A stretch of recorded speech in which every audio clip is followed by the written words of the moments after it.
क्या आपको पता है कि इंडिया दुनिया में एआई रिसर्च पब्लिकेशंस के मामलों में सिर्फ थर्ड रैंक में आता है, यानी कि यूएस और चाइना के बाद। और क्या हो अगर अगली है रिवॉल्यूशन की लीडरशिप सिलिकॉन वैली से नहीं बल्कि बेंगलुरु से आए। सोचने वाली बात है, राइट? आर्टिफिशियल इंटेलिजेंस यानी एआई दुनिया के सबसे पावरफुल और डिस्ट्रप्टिव टेक्नोलॉजी बन चुकी है। From chatbots to driverless cars and from medical diagnosis to crop monitoring, AI हर जगह है। और India with its massive tech workforce, booming startup culture और गवर्नमेंट के टेक ड्रिवन विजन के साथ एआई के रेस में तेजी से आगे बढ़ रहा है। तो सवाल ये है कि क्या इंडिया 2025 तक एआई में दुनिया का लीडर बन सकता है? पर कहानी इतनी सिंपल नहीं है जितना आप लोग सोच रहे हो या आप लोग मानते हो। इंडिया को एआई डोमिनेंस अचीव करने के लिए कई सारे चैलेंजेस का सामना करना पड़ेगा। सबसे पहला चैलेंज है infrastructure gap. High and computing hardware, data centres और 5G लेवल कनेक्टिविटी अभी भी इंडिया में उतनी वाइड स्प्रेड नहीं है। दूसरी चैलेंज है फंडिंग।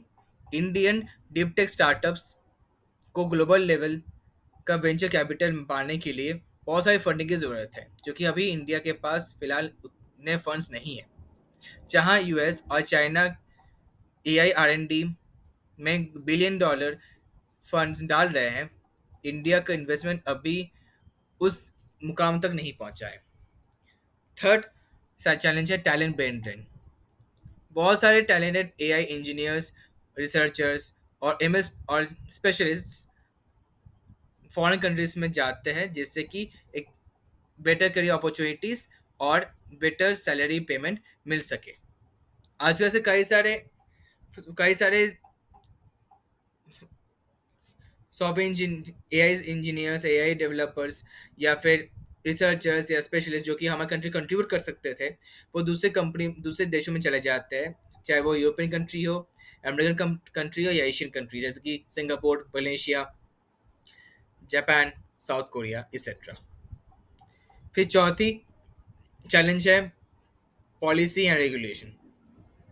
एआई के लिए clear ethical frameworks, rules, ethics और डेटा प्राइवेसी लॉज इंडिया में अभी डेवलपमेंट स्टेज पे है।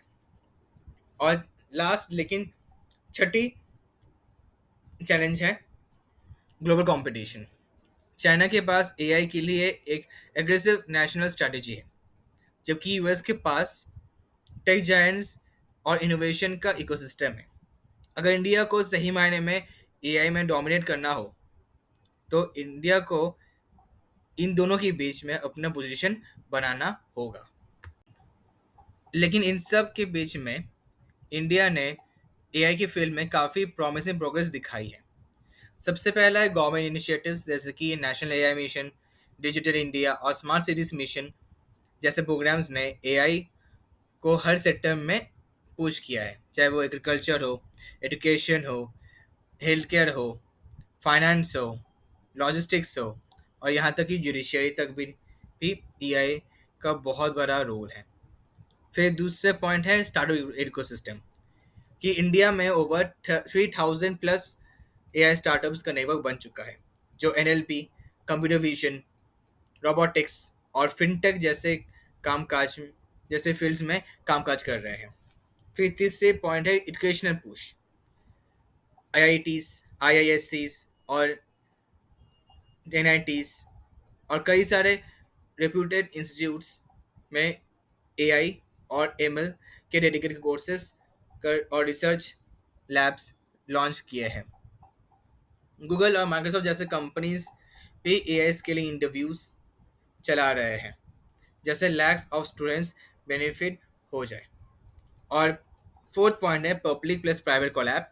आज के टाइम में रिलायंस, टीसीएस और इन्फोसिस जैसे कई कंपनीज भी एआई आर&डी में इन्वेस्ट कर रहे हैं और टेक इंडस्ट्री लेवल एडॉप्शन और फास्टर इनोवेशन हो रहा है।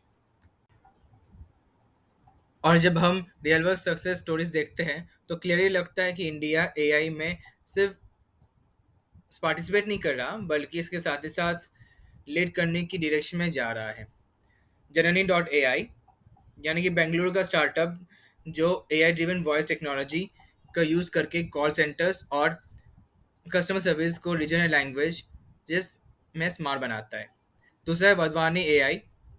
ये non profit AI research institute किसानों की मदद करता है पेस्ट कंट्रोल, क्रॉप मॉनिटरिंग और ये प्रोडक्शन प्रेडिक्शन में, सब कुछ AI से। और Rezo dot A I, Mad Street Den और निर्मा ए आई, ये सब इंडियन स्टार्टअप्स AI के यूज से रियल लाइफ प्रॉब्लम सॉल्व कर रहे हैं, from health care to fashion to banking. और सबसे बड़ी स्ट्रेंथ, इंडिया का टैलेंट बेस। हर साल 1.5 मिलियन इंजीनियर्स ग्रेजुएट होते हैं और उनमें से काफ़ी AI, ML, डेटा साइंस में स्किल ले रहे हैं। एक AI ड्रिवन इंडिया के लिए ह्यूमन कैपिटल ही बिगेस्ट एसेट बन सकता है। तो हाँ, इंडिया के पास AI में ग्लोबल लीडर बनने की पूरी पोटेंशियल है। चैलेंजेस है, लेकिन अपॉर्चुनिटीज और मोमेंटम भी काफ़ी स्ट्रांग है। जब गवर्नमेंट, कॉर्पोरेट्स, स्टार्टअप्स और यूथ सब मिलकर AI के ऊपर कामकाज करेंगे तो सब कुछ मुमकिन होगा। 2025 तक इंडिया AI में एक सुपर पावर बनने के ट्रैक पर है। अब आप बताइए, आपको क्या लगता है, क्या इंडिया सच में 2025 तक AI वर्ल्ड का लीडर बन सकता है? अपना ओपिनियन कमेंट्स पर ज़रूर लिखिए। और अगर आपको ऐसे टेक, फ्यूचर और इनोवेशन वाले टॉपिक्स पसंद हैं और आपको प्लेसमेंट से रिलेटेड गाइडेंस और टिप्स चाहिए, तो लाइक करें, शेयर करें और सब्सक्राइब करना ना भूलें।